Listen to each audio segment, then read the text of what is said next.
మీతో కలిసి ఇలా మాట్లాడటానికి, మీతో కలిసి ప్రార్థనలో పాలు పంపులు పొందడానికి దేవుడు కృప చూపుతూ వస్తూ ఉన్నాడు. ఎన్నోసార్లు మీ మధ్యలోనికి వచ్చాను.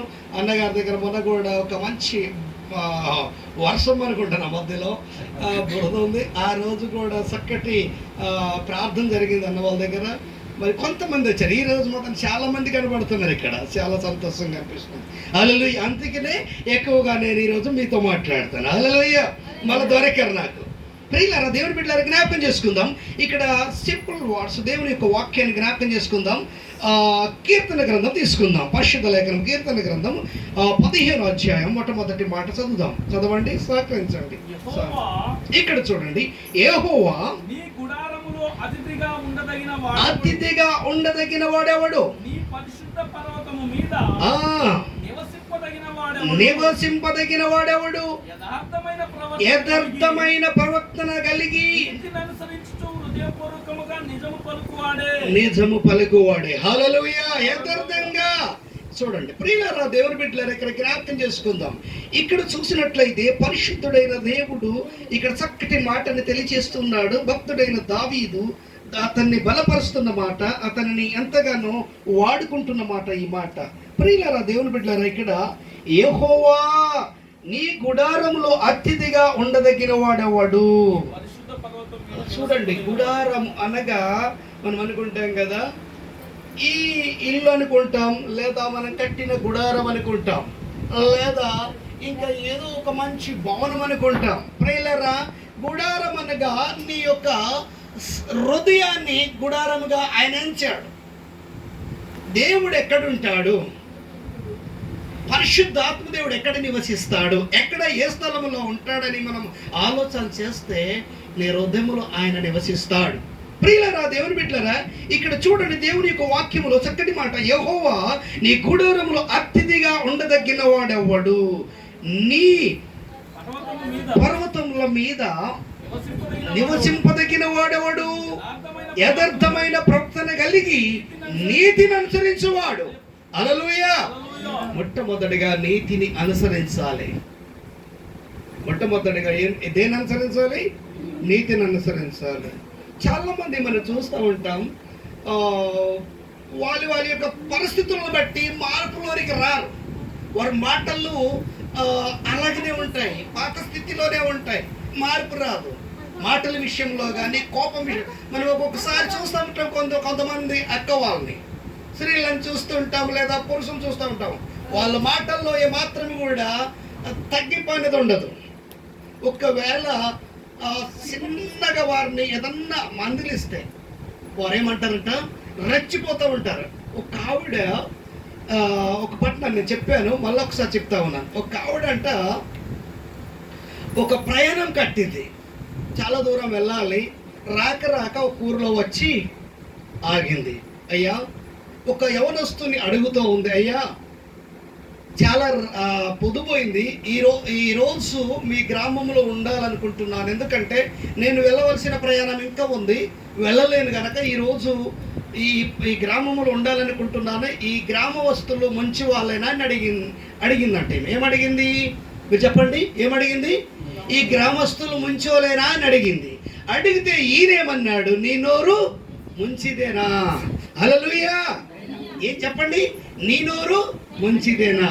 ముందు ఏ ముంచిగా ఉండాలి? మీరు చెప్పండి, ఏ ముంచిగా ఉండాలి? నోరు ముంచిగా ఉండాలి. ప్రతి వ్యక్తిని ఆదరించే నోరై ఉండాలి. ప్రియులారా, చాలా మంది మనము ఏం చేస్తున్నామంటే, నోరు బాగుండదు, ఏదన్నా చిన్న విషయం చెప్పినా ఏం చేస్తారు, పొరపాటున ఎవరైనా ఏదన్నా చెప్పినా రెచ్చిపోతూ మాట్లాడుతుంటారు. వీళ్ళాగా గొడవ అంటే ఫస్ట్ ఉంటారు వీళ్ళు. కొంతమంది అంటారు, ఈ దేవుని నమ్మకం ఉంది, ప్రభు నమ్మకం, ఏంటి ఈ విధంగా రెచ్చిపోతున్నారు? కొట్టుకోవటంలో వెనకపోవట్లే, తిట్టుకోవటంలో వెనకపోవట్లే, తగ్గట్లేదు, తగ్గేది లేదు, ఇప్పుడు వచ్చింది తగ్గేది లేదు అంటే తగ్గరు వీళ్ళు. హల్లెలూయా. ప్రియులారా, దేవుని బిడ్డలను జ్ఞాపకం చేసుకుందాం. ఇంకా కొంతమంది సీరియల్ చూస్తూ ఉంటారు, వస్తారు, కూర్చుంటారు, పనికి వెళ్ళినా, ఇటువంటి ప్రార్థనలు కారణం వెళ్ళిన ఈరోజు చాలా మందికి మిస్ అయి ఉంటాయి ఇక్కడ వచ్చిన వాళ్ళు ఈ సీరియల్. రేపేళ్ళు అడుగుతారు, అక్కడ ఏం జరిగింది, ఇక్కడ ఆపాడు కదా, చోట పొడిసే కాడో లేదా పట్టుకునే కాడో ఆ దూకే కాడో ఆపుతాడు ఆయన. అది రేపు చూడాలి. ఈ రోజు దాన్ని మిస్ అయ్యారు మీరు. అయితే చూడండి, రేపు వెళ్ళి అడుగుతారు వాళ్ళని, అమ్మా అక్కడ పొడుస్తా ఉన్నాడు కదా, పొడిచాడా పొడవలేదా? చూడండి, ఈ మతానికి గుర్తుంటాయి కానీ దేవుని మాటలు గుర్తుండవు. పరిశుద్ధాత్మ దేవుడు నీ హృదయంలో ఉంటాడు.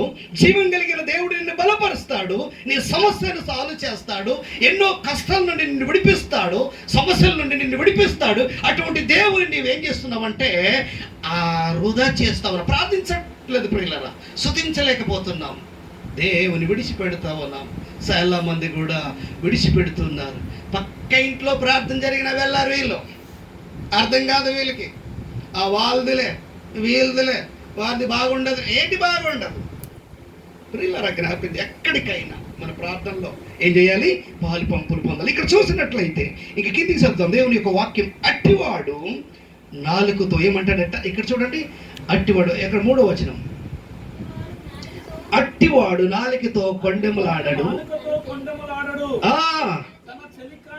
శల్లికానికి కీడు చెయ్యడు, తన పొరుగు వాని మీద నింద మోపడు. హల్లెలూయా. చాలా మంది నిందే మోపే విషయంలో ఫస్ట్ ఉంటారు. వాడు మంచోడు కాదు, ఈడేదో మంచోడు అయినట్టు కదా, అవునా కదా? వాడు మంచోడు కాదు, ఈడేదో మంచోడు అయినట్టు. చూడండి, ఇలా తగ్గించడానికి ఫస్ట్ ఉంటారు వీళ్ళు, గొడవలకి ఫస్ట్ ఉంటారు వీళ్ళు. ఆత్మీయమైన జీవితాన్ని వాళ్ళు కొనసాగించలేరు, ఆత్మీయమైన ఫలాలకి వారు ముందుండారు. ప్రియులారా, ఇటువంటి యొక్క నడిపింపు ద్వారా వీళ్ళు ఏమవుతున్నారంటే నవ్వులు పాలవుతా ఉంటారు, ఏలన చేయబడతా ఉంటారు. సమాజంలో చూస్తూ ఉంటాం, నాకు మించిన వాడు లేడు, నాకంటే ఎవరు లేరంటా ఉంటారు. ఒక్క దెబ్బ తగిలిందంటే, కళ్ళది కాళ్ళకు దిగిందంటే అప్పుడు అర్థమై దానికి మించినోడు ఎవడో. మనిషి అర్థం చేయడు ప్రియులారా, దేవుని వాక్యాన్ని అర్థం చేసుకుని దాని ప్రకారంగా నడిచినట్లు. ఒకనొకప్పుడు నేను కూడా అలాగే అన్నాను, నాకు మించినోడు లేడు అన్నాను. దెబ్బ తగిలినప్పుడు అర్థమైంది, రోగం వచ్చినప్పుడు అర్థమైంది, భయంకరమైన మరణం దగ్గరికి వచ్చేసింది, లేవలేని స్థితిలో ఉన్నప్పుడు, నడవలేని స్థితిలో ఉన్నప్పుడు అర్థమైంది విషయం. యేసు ప్రభు స్వస్థపరిచినాడు, యేసు ప్రభు బాగా చేసినాడు నన్ను. అదే ఆ ప్రభుని నేను నమ్మకపోతే, ఆ దేవుని నేను తెలుసుకోనకపోతే ప్రియులారా, ఈ రోజు మీ మధ్యలో వచ్చి నేను మాట్లాడేవాని కానే కాదు. హల్లెలూయా. యేసుక్రీస్తు దేవుడు స్వస్థపరిచాడు, పరిశుద్ధాత్మ దేవుడు నన్ను ముట్టాడు, బాగా చేశాడు. అందుకనే ఏ స్థలంలో ఉన్నా, ఎక్కడికి వెళ్ళినా, ఎక్కడ ఉన్నా కూడా నేను ధైర్యంగా దేవుని యొక్క వాక్యాన్ని పంచిపెడుతూ ఉంటాను, మాట్లాడుతూ ఉంటాను. ప్రియులారా, దేవుని బిడ్డలారా, జ్ఞాపకం చేసుకుందాం. ఇక్కడ ఈ విధంగా దేవుని యొక్క వాక్యము హెచ్చరిస్తుంది. కిందికి చదువుదాం. చదువురానా? ఎక్కడ? కొండములాడడు, నింద మోపడు, అతని దృష్టికి నీచుడు, అసహ్యుడు, అతడు యెహోవా యందు భయభక్తులు గలవాడు. ఏం చేశాడంట? భయభక్తులు గలవాడిని సన్మానించును.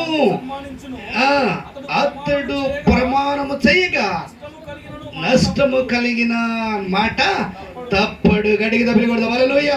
మాట తప్పని వ్యక్తిగానే ఉండాలి. నష్టం వచ్చినా, కష్టం వచ్చినా, ఇబ్బందులు వచ్చినా, సమస్యలు ఎదురైనా, ఇరుకులు ఎదురైనా నువ్వెలా ఉంటావంట? నిజాయితీగా ఉంటావు, ఓపిక కలిగి ఉంటావు, తొందరపడతానం ఉండదు, గొప్పడే మనస్తత్వం ఉండదు, ఒక మంచి ఆలోచన కలిగి నడుస్తూ ఉంటావు. అంతకుముందంటే ఎలాగా మాట్లాడేసేటోడు, కానీ ఇప్పుడు ఎలా ఉంటావంట? చాలా జాగ్రత్తగా ప్రవర్తిస్తూ ఉంటావు, చాలా జాగ్రత్తగా నడుస్తూ ఉంటావు అనే మాట ఇక్కడ రాయబడింది. ప్రియులారా, దేవుని స్తోత్రం. హల్లెలూయా. దావీదు కూడా అలాగే చేశాడు. గొర్రెలు కాసేవాడు, అడవులలో తిరిగేవాడు, గుట్టలలో తిరిగేవాడు. అతన్ని దేవుడు ఏం చేశాడు? ఒక మంచి ఉన్నతమైన స్థానంలో తెచ్చాడు, ఒక ఉన్నతమైన మార్గంలో అతన్ని నడిపించాడు. చూడండి, ఇంక దేవుని యొక్క వాక్యాన్ని జ్ఞాపకం చేసుకుందాము. 30 అధ్యాయం తీసుకుందాం. అదే కీర్తన, రైట్, ఓకే. 30వ అధ్యాయం 1st వచనం. ఇక్కడ చూడండి, 30వ అధ్యాయము 1st వచనంలో చక్కటి మాట రాయబడింది. యెహోవా, ఇక్కడ చూడండి, యెహోవా నా శత్రువులను నా విషయమై సంతోషించు నీయక నీవు నన్ను దర్శించి ఉన్నావు, ఉద్ధరించి ఉన్నావు. అందుకై నేను నిన్ను కొనియాడుచున్నాను. హల్లెలూయా. ఏం చేశాడంట? నిన్ను ఉద్ధరించి ఉన్నాను. అది నిజంగా ప్రియులారా, ఇక్కడ చూసినట్లయితే ఎంత చక్కటి మాట అండి. యెహోవా నా శత్రువులను నా విషయమై సంతోషింపనీయక నీవు నన్ను ఉద్ధరించి ఉన్నావని. అంటే నీ శత్రువులు అనుకుంటారు, లేదా వాళ్ళನ್ನು కూడా ఆయన ఏం చేశాడంట? సంతోషింపనీయడంట. అంటే అతని వాళ్ళకంటే నిన్ను సంతోషిస్తాడు. చూడండి, దావీదును తరుముతున్నప్పుడు, దావీదు మీద శత్రువులు వెంటాడుతున్నప్పుడు ఏ రోజు కూడా దావీదు ఎవరి మీద కూడా దాడి చేయడానికి ఇష్టపడలేదు, ఎవరి మీద కూడా కోప్పడలేదు. ప్రేమ చూపించాడు, జాలి చూపించాడు, దయ చూపించాడు, కరుణ చూపించాడు. ప్రియులారా, అటువంటి దావీదు గురించి మనం జ్ఞాపకం చేసుకున్నట్లయితే ఎంత చక్కటి ప్రేమ అతనిది, ఎంత చక్కటి జాలి అతనిది. హల్లెలూయా. ఇక్కడ చూడండి, ఇంక కింది చదువుదాం. ఇక్కడ చూడండి, యెహోవా నా దేవా, యెహోవా నా దేవా, నేను నీకు మొర్రపెట్టగా నీవు నన్ను స్వస్థపరిస్థితివి. గట్టికి తమిళకూడదు. నీవు నన్ను స్వస్థపరిస్థితివి. నిజంగా ఆయన స్వస్థపరిచే దేవుడు. నీవు ఎటువంటి గాయముతో ఉన్నా, ఎటువంటి సమస్యతో ఉన్నా నిన్ను స్వస్థపరచువాడు ఆయనే. ఒకవేళ మరణ అపాయంలో ఉన్నా, మరణించినా కూడా ఆయన ద్వారా మరణించిన వారికి